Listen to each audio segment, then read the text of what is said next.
Guys, can you hear me? Yes, sir. We can see your screen, sir. It is visible. Good.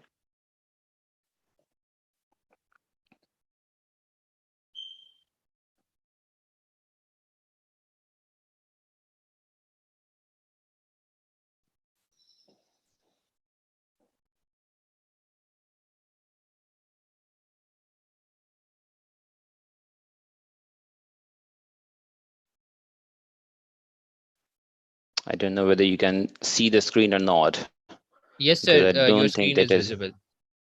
We can Is see it it. only my name visible, or is it the whole topic visible on the screen? Sir, currently your name only. Only my name. That is the issue.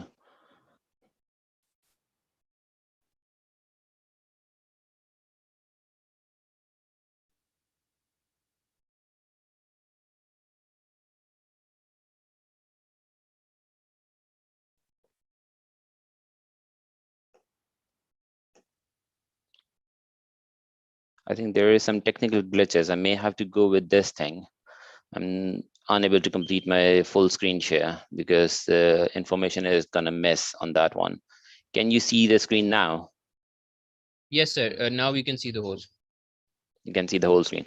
Okay, so good morning, everyone. Thanks a lot for taking some time and attending my talk.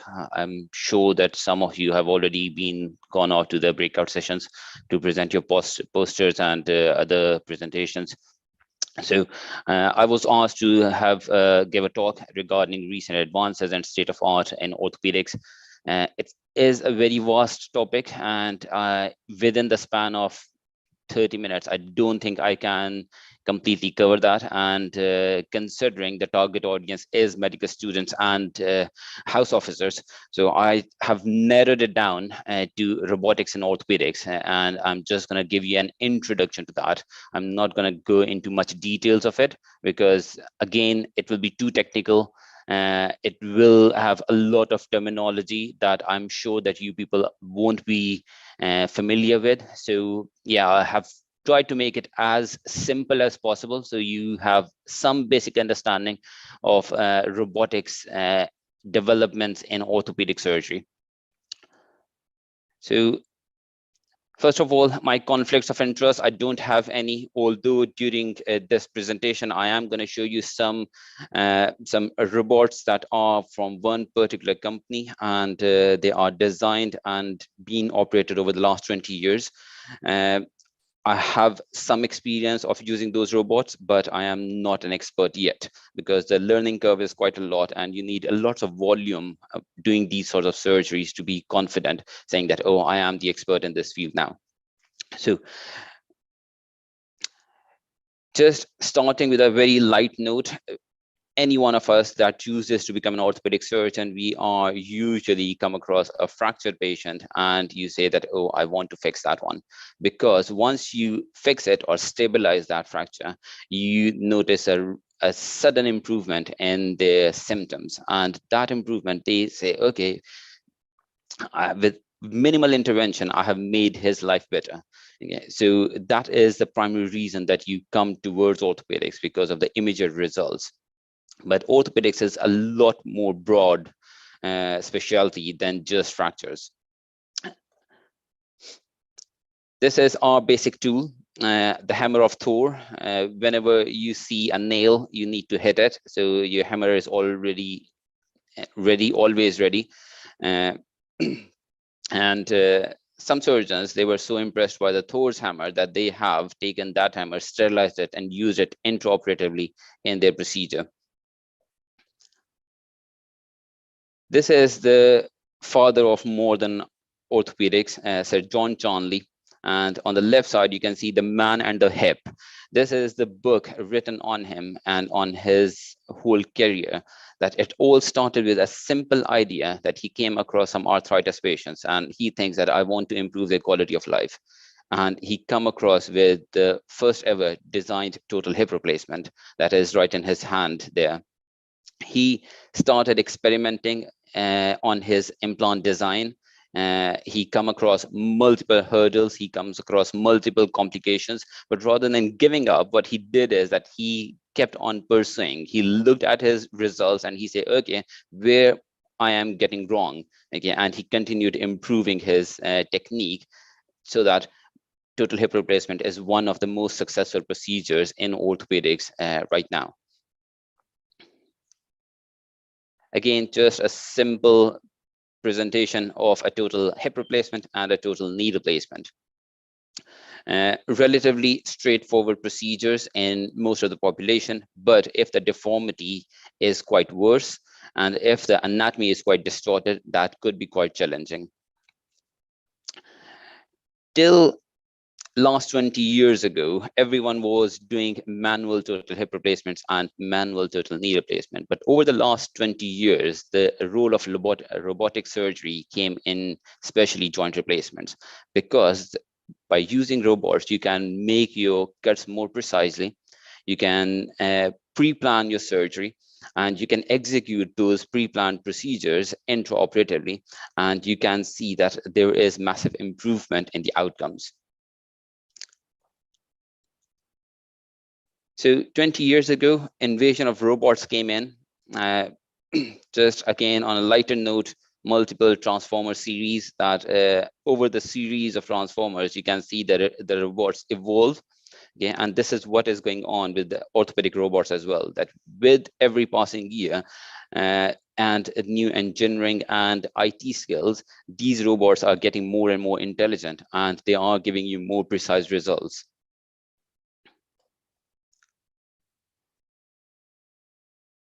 Just an article reference, a clinical application of robotic orthopedic surgery. This is by Cheng et al., published in 2021 in Musculoskeletal Disorders Journal. He included 224 clinical studies, all the way back from 2000 to 2019. He figured out that there are currently 14 types of robots that were used in orthopedic surgeries. Mako was the most widely used robot in hip and knee surgeries, and Mazor is the most common robot used in spinal surgery.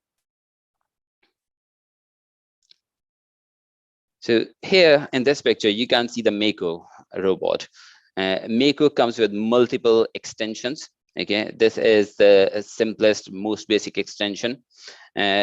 On the screen, this area here, that is the reference, you can say reference electrodes.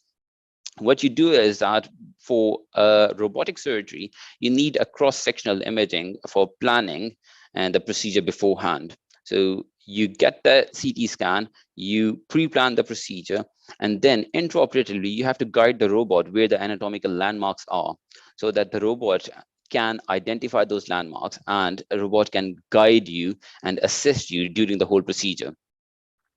These are the two screens that usually gives you information whether you are going according to your plan or whether you are undercutting the bones, whether you are overcutting the bones. And there is an automatic stop mechanism in that robot as well, that it won't allow you to, if you are deviating from your pre-operative planning, it won't allow you to cut the bone. It will prompt you to double check that if you are happy by deviating from your pre-operative planning. Another article reference, Mako robotic arm knee arthroplasty system. Martin Roche, he looked at the outcomes. That is back in 2021 again, presented in Orthopedic Trauma Surgery Journal. The Mako system allowed for improved implant placement utilizing the CT guidance.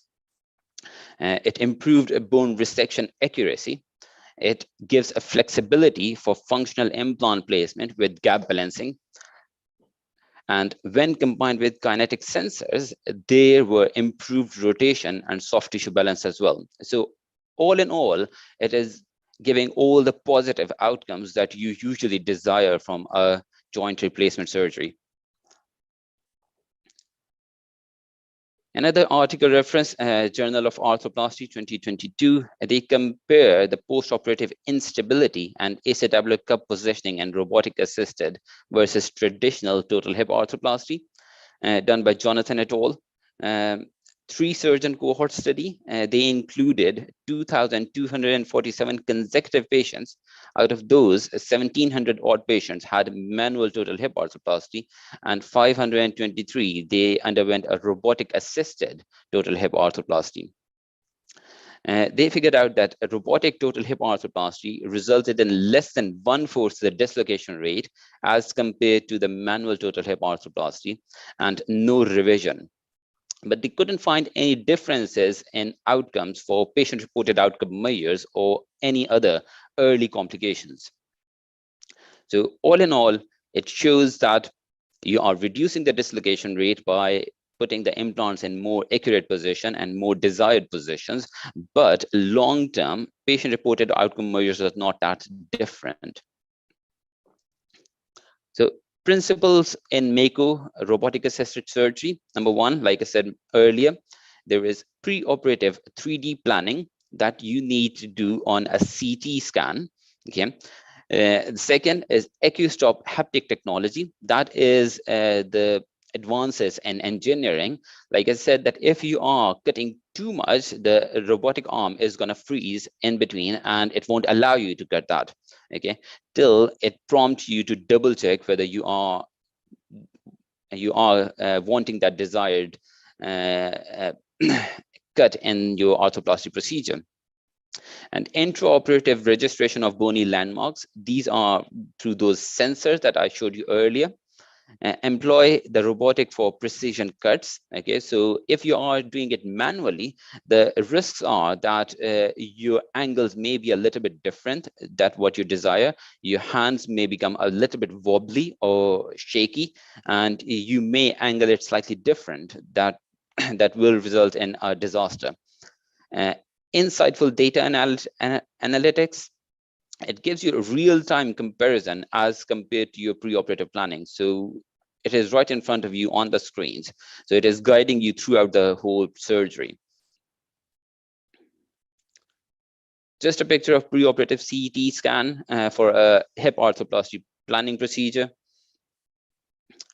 This is the screen that you are going to see.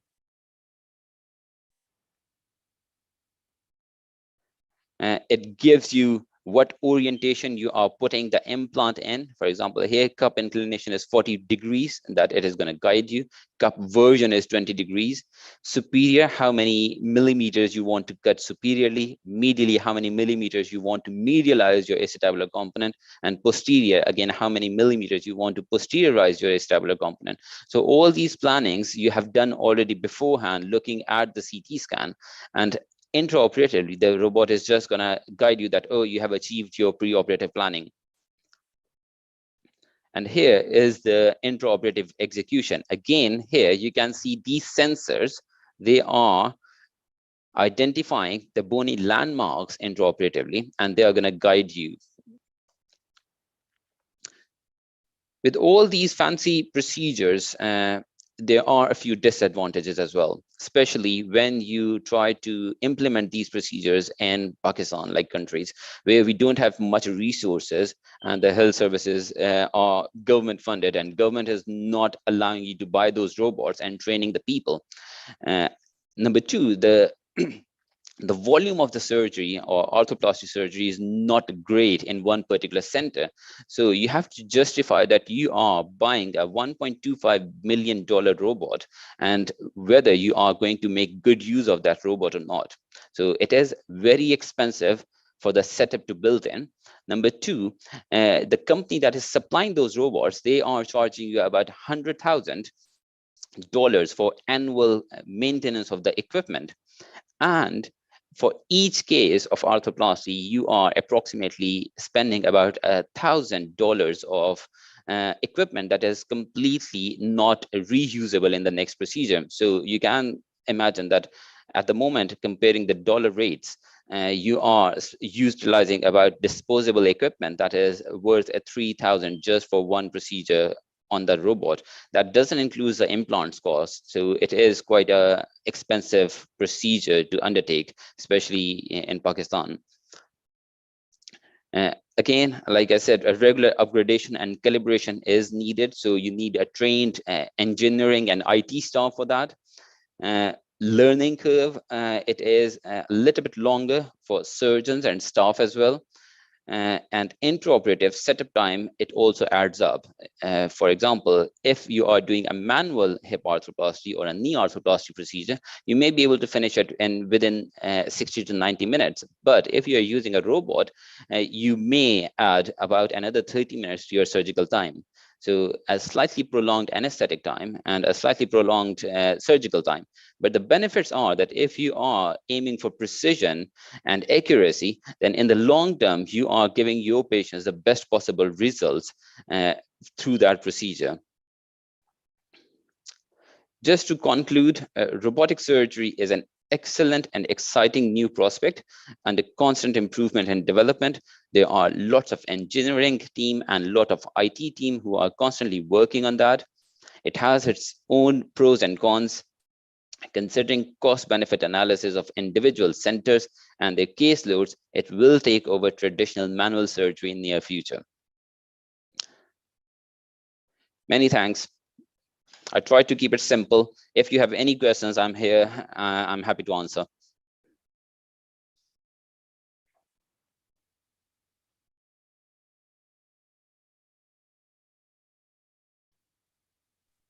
Assalamu alaikum, sir.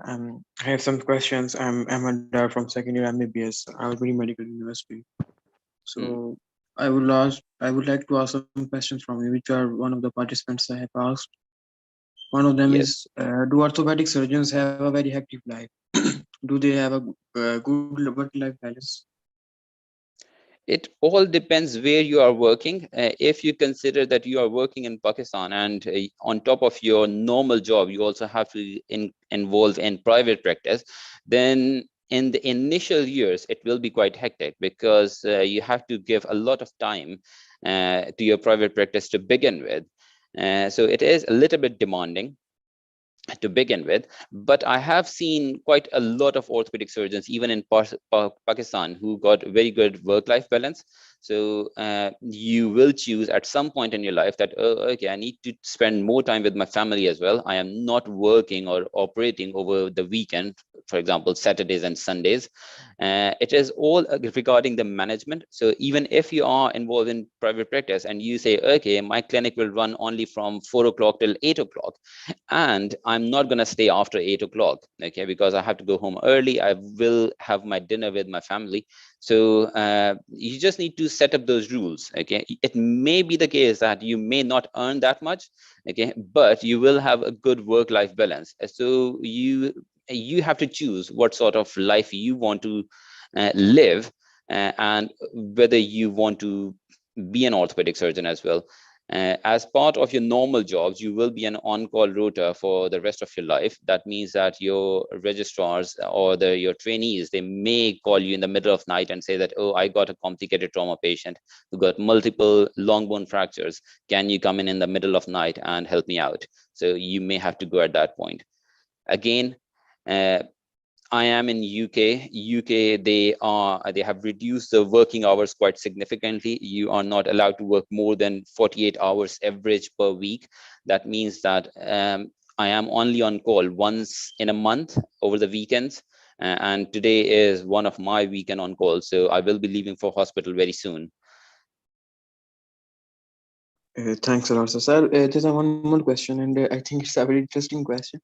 That what's your point of view about that? Will robotic surgery eventually remove the need for the orthopedic surgeons in the hospitals? So they are having very good results out of it. Okay, the main thing with robotic or arthroplasty surgery is that you want to get it right the first time around. You don't want to mess around. Okay, so the primary index procedure is the most important procedure. If you can make the primary procedure as good and as accurate as possible, then it will change the life of your patients, and you don't want any complications afterwards, okay, because if you start running into complications in orthopedics, especially risks of infections or dislocations, then going back again, doing the same implants and changing the implants, it becomes quite hectic. So get it right the first time, spend some time. if you have availability of robots, do all that planning beforehand and try to execute your plan intraoperatively, and you will be happy at the end of the day. Right, sir.